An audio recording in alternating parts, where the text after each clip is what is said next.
मी शेती सुरू करण्याची म्हणजे मुंबईवरून नोकरी सांभाळून शेती सुरू करण्याची पार्श्वभूमी अशी की लहानापासूनच ॲक्च्युली मला शेतीची आवड होती. शाळेला होतो तेव्हा आम्ही वर्षभर ॲक्च्युली वाट बघायचो की मे महिना कधी येईल आणि आपल्याला गावाला कधी जायला मिळेल. त्याच्यामध्ये पण परीक्षा संपली की आज परीक्षा संपली की माझं मत असायचं उद्या जायचं, पण ॲक्च्युली पूर्वी सगळे एस टीने प्रवास करायचे, तिकीटे मिळायची नाहीत. परीक्षा संपल्यावर 4-5 दिवसाने 8 दिवसाने तिकीट मिळायचे आणि त्याच्यानंतर पण येताना नेहमी डोळ्यात दुःख असायचं की आता आपल्याला शाळा चालू होणार आणि परत जायला लागायचं. पण ती जी एन्जॉयमेंट आहे आपल्यामध्ये बऱ्याच जणांनी घेतली असेल आणि तो आनंद प्रत्येकाचा असेल. मग ते आपल्याला मुंबईवरून जेव्हा आपण आत्ताही मोठे झाल्यावर गावी येतो आणि काही कारण जत्रा असेल किंवा काही कारणासाठी आपल्याला एक फ्रेशनेस वाटावं म्हणून आपण गावी येतो, तर आपल्याला कसं वाटतं, म्हणजे आपल्याला परत जावंसं वाटत नाही किंवा सुट्टी अजून थोडे दिवस असतील तर बरं असं वाटतं. ते असं का वाटतं? कारण इथल्या निसर्गामध्ये जी शांतता आहे आणि इथे आपलं जे मानसिक स्वास्थ्य राहतं ते मला असं वाटत नाही की आपल्या रेग्युलरच्या शहरी लाईफमध्ये राहतं. तर आता मी शेती सुरू का केली त्याच्यामागे बेसिकली 2 पार्श्वभूमी आहेत. एक आहे लॉकडाऊन आणि दुसरा आहे माझा मित्र आहे सच्चिदानंद म्हणून, सच्ची, जो लोणावळ्याला असतो. पहिली पार्श्वभूमी लॉकडाऊन. ॲक्च्युली लॉकडाऊनमध्ये आम्ही 2-3 महिने मी गावी होतो आणि सगळ्यांना माहिती आहे लॉकडाऊनमध्ये बरेच लोकांची परिस्थिती काय होती. बरेच म्हणजे त्रास झाला माणसांना. पण त्या सुट्टीचा मी पॉझिटिव्हनेस सांगतो तर त्या लॉकडाऊनमध्ये मी माझ्या जे लहानपणीचं ॲक्च्युली स्वप्न होतं ते ॲक्च्युली जगलो 3 महिने. शेतात दिवसभर जाणं, रात्रभर ऊसाला पाणी पाजवणे. ॲक्च्युली ती तेव्हा शेती आमची आत्या आणि माझी आजी करत होती आणि आम्ही 3 महिने त्याच्यामध्ये असे काढले की ते 3 महिने म्हणजे ॲक्च्युली म्हणजे जे 15-20 वर्ष मी वाट बघत होतो की मला गावाला इतकं कधी राहायला मिळेल, ते मी जगलो. आणि त्याच्यामधनंच ॲक्च्युली मनामध्ये लॉकडाऊन संपल्यानंतर पण ते मध्ये-मध्ये न्यूज येत होत्या की मला आता बेसिकली परत लॉकडाऊन लागणार आहे, परत लॉकडाऊन लागणार आहे. बेसिकली मी म्हणजे आता दुसऱ्यांना त्याचा काही जणांना त्रास, नोकऱ्या वगैरे गेल्या ते आहे, पण मी माझ्या दृष्टिकोनातून सांगतो. मी वाट बघत होतो की परत लागणार आहे, खरंच लागणार आहे का? आणि परत आपल्याला गावी जायला मिळेल का?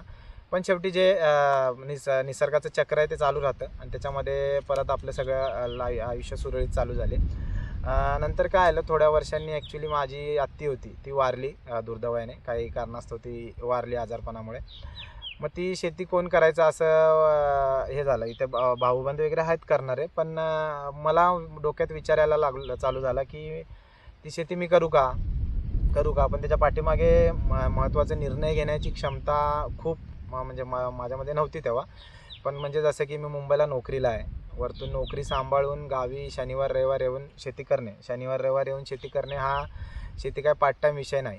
परत शेतामध्ये कामगारांची समस्या आहे, निसर्गावर सगळं डिपेंड आहे. परत वरतून इथे लागणारा खर्च, शेतामध्ये खूप खर्च होतो आणि गावच्या माणसांची म्हणजे मला सांगण्याची पद्धत की त्यांनी चांगल्याच दृष्टिकोनातून मला सांगितलं की आम्हाला इथे राहून करणं परवडत नाही आणि तू मुंबईवर येऊन कसं करणार आणि किती तुला याय जाण्याचाच खर्च लागेल. आपल्याला माहिती आहे की मुंबईवरून इथे आता 500 किलोमीटर दूर यायचं म्हटलं तर एक टायमाचा खर्च किती होतो.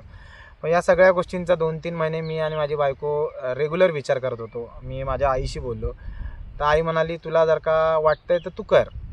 मग आता राहिली गोष्ट की निर्णय तर मी घेतलेला की आता मी शेती करायची. तर कशी चालू करायची, काय चालू करायची, कसं लोकांना गोळा करायचं, मी काय कुठून सुरुवात करणार? कारण इथल्या लोकांना जेवढं नॉलेज आहे शेतीबद्दल आपल्याला तेवढं नाही आहे. पण मी कसं 2-3 वर्ष फक्त यूट्यूबचेच व्हिडिओ बघतोय शेताबद्दलचेच आणि त्याच्यामधनं मला ती डेअरिंग आली आणि मग चालू करण्याचा निर्णय घेतला आणि चालू केली. तर त्याच्यामध्ये सुरुवातीला काही अडचणी आल्या, तितक्या नाही आल्या. पण ॲक्च्युली मनामध्ये जिद्द ठेवलेली की म्हणजे चालू करायचं. आणि दुसरी गोष्ट, शेती परवडून आपल्याला कुठे म्हणजे जे एका एकरांमध्ये 100 टन ऊस काढायचा आणि काही ही अपेक्षा नव्हती. अपेक्षा काय होती की माझी शेती जिवंत राहिली पाहिजे, अशी पडून राहिली नाही पाहिजे. आणि त्याच्यातनं काय जे मी पेरेन त्यातनं काही छोटा मोठा जो धान्याचा वाटा येईल तो माझ्या ताटात मला दिसला तर ते खूप आनंद वाटेल ह्या दृष्टिकोनातून चालू केली. सुरुवातीला माझी बहीण आहे इथे, वयाने मोठी आहे खूप, सखू म्हणून, सखू का तिला सखू म्हणतो मी. तर ती मला तिने साथ दिली. ती म्हणाली की तू चालू कर, मी तुझ्याबरोबर आहे, साथ देते तुला म्हणून. काय असेल ते थोडं छोटंफार मोठं तू तिकडे मुंबईला गेल्यावर मी इकडचं सांभाळीन, असं तिने मला सांगितलं. मग त्याच्यानंतर माझ्या आईवडिलांनी सुद्धा म्हणाले की तुला जे वाटतं ते तू चालू कर. आणि याच्या पाठीमागे करण्याचा हे काय की शेती चालू करण्याचा लोकांना बरेच छंद असतात. कुणाला कार ड्रायव्हिंगचा असतो, बाईक ड्रायव्हिंगचा असतो, सायकलिंगचा असतो, कुणाला जिम करण्याचा असतो, बरेच छंद असतात. तसा हा मला छंद आहे, हा मला नाद आहे. मग आता जी लाईफ चालू आहे, तुम्ही एक थोडा विचार करा की जी लाईफ चालू आहे, माणसं इतकी रोज दिवसभर कामाला जाणे, दिवसभर संध्याकाळी येणे, थकून येणे, आंघोळ करणे, जेवणे, झोपणे, याच्या व्यतिरिक्त आपण स्वतःला कधी टाईम देतो? आणि प्रत्येकाने माझं असं मत आहे की काय ना काय तुमचा छंद आहे तो आत्तापासूनच जोपासायला चालू केलं पाहिजे. कारण मानसिक समाधानाच्या पुढे काही बऱ्याच गोष्टी फेल आहेत. आर्थिक दृष्टिकोन हा खूप महत्त्वाचा आहे, पण मानसिक दृष्टिकोन असा की मानसिक समाधान असं की आपल्याला धकाधकीतनं कुठेतरी कुठे थांबायचं आहे आपल्याला कधीतरी माहिती पाहिजे. त्याच्यातनं हा सुरू झालेला प्रवास होता. आणि मी नंतर विचार केला की मला शेतकऱ्यांना इथे कसं वर्षभर जे शेतातून पिकतं त्याच्या पैशावरच वर्षभर काढावं लागतं. त्याच्यामुळे त्यांचा दृष्टिकोन बरोबर होता.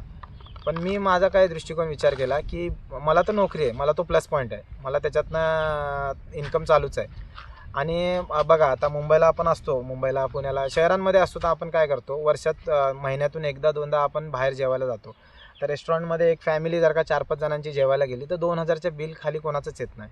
मग आपण तिथून आनंद शोधण्याचा किंवा तिकडे पैसे खर्च करतो. मग मी ठरवलं की तेच पैसे आपण इकडे का खर्च करू नये, आणि मला याच्यातनं आनंद मिळत असेल तर मी इथेच राहावं, म्हणजे हे चालू करावं. ह्याच्यातनं मी ती शेती चालू केली.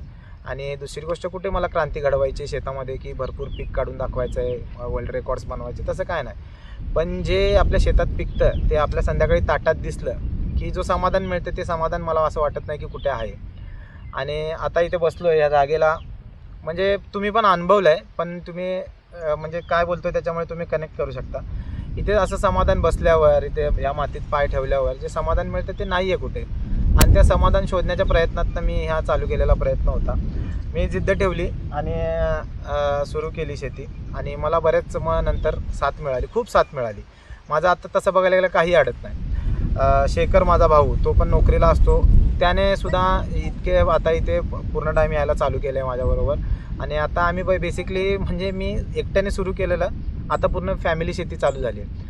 आणि इतकी आवड झाली आहे सगळ्यांना, आणि मुलांना आमच्या म्हणा, खूप म्हणजे इकडं सगळं आवडतं आता. आणि तीच आवड मला असं वाटतं की आपण जे पिकनिकला जातो किंवा काय करतो तीच आनंद आम्हाला ह्याच्यातनं मिळतो आहे. शेवटी माझं अजून एक तुम्हाला मत की नाही, माझा दुसरा विषय राहिला सांगायचा, लॉकडाऊन झाला. दुसरा विषय माझा सच्ची म्हणून मित्र आहे, सच्चिदानंद, तो लोणावळ्याला नोकरीला असतो. आम्ही आमचं गाव, तो सोलापूरचा, आम्हाला आमचं गाव लांब पडतं म्हणून आम्ही काय केलं, लोणावळ्यामध्ये एका शेतकऱ्याची 1,20,000 खंडाने 4 एकर शेती करायला घेतली, खंडाने करायला घेतली. तो लोणावळ्यालाच होता, मग मला मुंबईवरनं ते लोणावळा ट्रॅव्हलिंग वगैरे पण जवळ पडेल, आणि असं करून आम्ही शनिवार रविवारमध्ये करायचं म्हणून चालू केली. पण बेसिकली ॲग्रीमेंट वगैरे झालं, पण नंतर काय झालं, त्याने आम्हाला 2-3 गोष्टी ठरवून दिलेल्या की पाण्याची पाईपलाईन करून देणार सांगितलेलं. तर तो मालक त्याच्यामध्ये तो करू शकला नाही, मग आम्ही ते प्रोजेक्ट आमचा बंद केला. त्याच्यानंतर हा माझ्याकडे चान्स आला, तर त्या मी चान्सला ग्रॅब करण्याचा प्रयत्न केला. अशी माझी पार्श्वभूमी बनत गेली, त्याच्यातनं मला डेअरिंग येत गेली. आणि ही डेअरिंग ही डेअरिंग ॲक्च्युली शेतामध्ये आपलं समाधान शोधण्याची होती, आणि ते मला मिळतं आहे. आणि तुम्ही म्हणजे बघा, जर का मला कनेक्ट करता तर की तुम्हाला गावाला आल्यावर समाधान वाटतं का, आणि आल्यावर जावंसं का वाटत नाही, त्याच्या मागची कारणं शोधा की ते कोणतं समाधान आहे. दुसरी मला गोष्ट सांगायची, शेवटची, व्हिडिओ बहुतेक लांब होत असेल, पण सांगायची गोष्ट की निसर्गाचे जी बदल चालू आहेत आता, की आता मला एक सांगा, काजवे प्रत्येकाने बघितले असतील, पण ह्या 4-5 वर्षामध्ये, 8-10 वर्षामध्ये काजवे दिसायचे कमी झाले, कुंभेवना दिसतच नाही, ते कुठे गेले? तर निसर्गामध्ये बदल होत आहेत. पाऊस आता ह्यावर्षी, गेल्या वर्षी भरपूर पाऊस होता, आता ह्यावर्षी पाऊसच, म्हणजे आज 15 जूनच्या आसपास, मला वाटतं 13 जून का 14 जून आहे आज, तो दिवस आहे, इथे पूर्णपणे उन्हाळा पडला आहे. तर निसर्ग बदलत चालला आहे, पिकामध्ये बदल होत चाललेत. आणि धान्य आपल्याला माहिती आहे की किती विषयुक्त धान्य आपल्याला शहरांमध्ये दुकानातनं खायला मिळतं. तर हे बदलत चाललं आहे, आजार वाढत चाललेत. तर त्याच्यातनं प्रत्येकाने एक विचार करण्याची गोष्ट आहे की मला असं वाटतं की येणाऱ्या काळामध्ये जर का हे असंच चालू राहिलं, भेसळ आणि या सगळ्या गोष्टी अशाच चालू राहिल्या, अन्नधान्याचा तुटवडा परत राहिला, तर अन्नधान्यावर दरोडा पडला तर काय नवल वाटायची गरज नाही. कारण ही मला अशी फिलिंग आहे, येणाऱ्या काळामध्ये ही म्हणजे हा प्रॉब्लेम येणार आहे. मग त्याच्यासाठीही मी समजा की मी माझा बेस बनवतो आहे आणि त्यामध्ये तुम्ही सगळ्यांनी मला असं वाटतं बेस्ट विशेष द्या आणि तुम्ही मला कनेक्ट करत असाल तर नक्की आपल्याला जॉईन व्हा, आपल्याशी संपर्कात राहा. आणि माझा नेहमीचा प्रश्न जो तुम्हाला नेहमी असतो की तुम्हाला गावची आठवण येते का, आणि येत असेल तर तुम्ही काय करता.